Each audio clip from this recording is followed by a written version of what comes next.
Hi, I'm Lou, and welcome to Sherlock Club, where I talk weekly about a different Holmes adaptation within a monthly theme.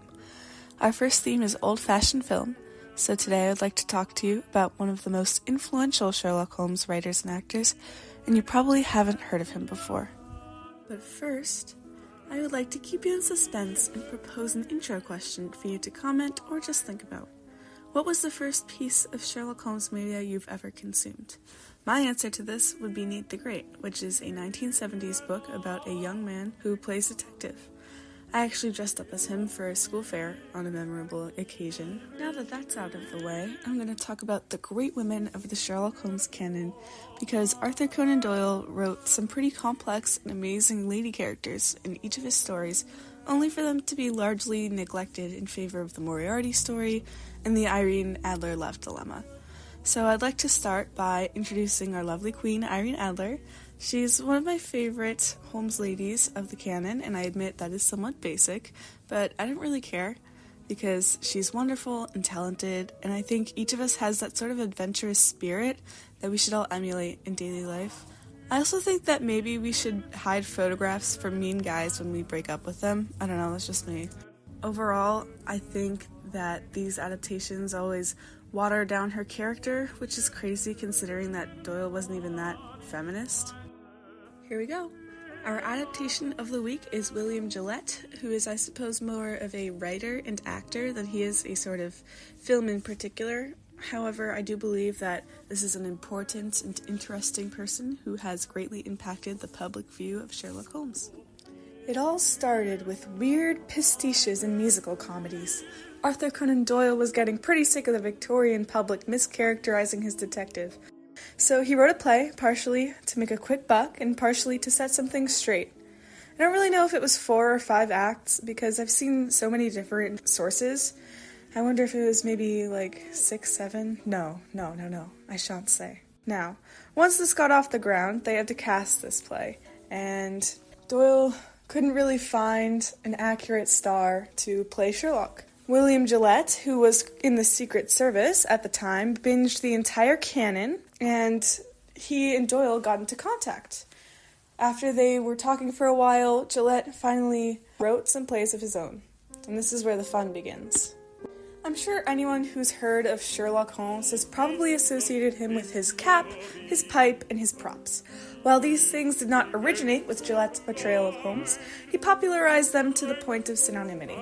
I do find it interesting, however, that out of all the things that didn't stick with Holmes's character, the idea that Gillette's Holmes was far more emotional than the original books, even adopting a female love interest, was the one that stayed in the 1900s.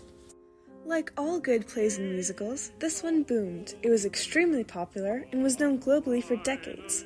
And, like all good plays and musicals, there were many parodies, comedies, and pastiches about it. Even Gillette wrote one himself, which I find pretty funny. Another thing to note was that during this time, the last Sherlock Holmes story to come out was The Final Problem, which means that Sherlock Holmes was dead until Gillette and Doyle brought him back. Pretty crazy. William Gillette was probably the person to play Sherlock Holmes the most times. After all, he spent decades doing it, from literally the 19th century to the 20th century, and I think that is quite a long time. Now, he did star in a couple of Sherlock Holmes films, however, some of them have not survived to this day. In fact, they found one of the films in 2014.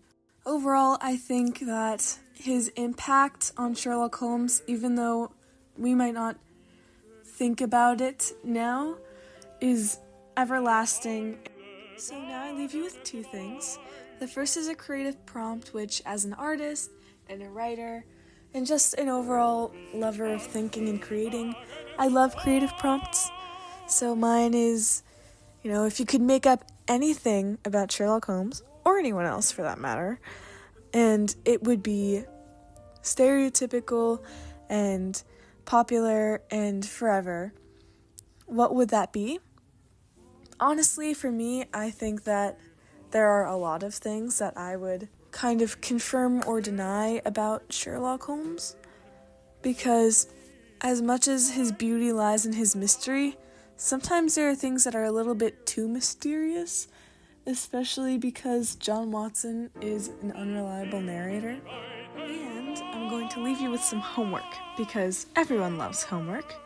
My optional homework is to read the stage play, or at least the wiki for it, because it is so crazy different. Even though it adapts, like, Scandal in Bohemia, it still changes so much, which is really interesting.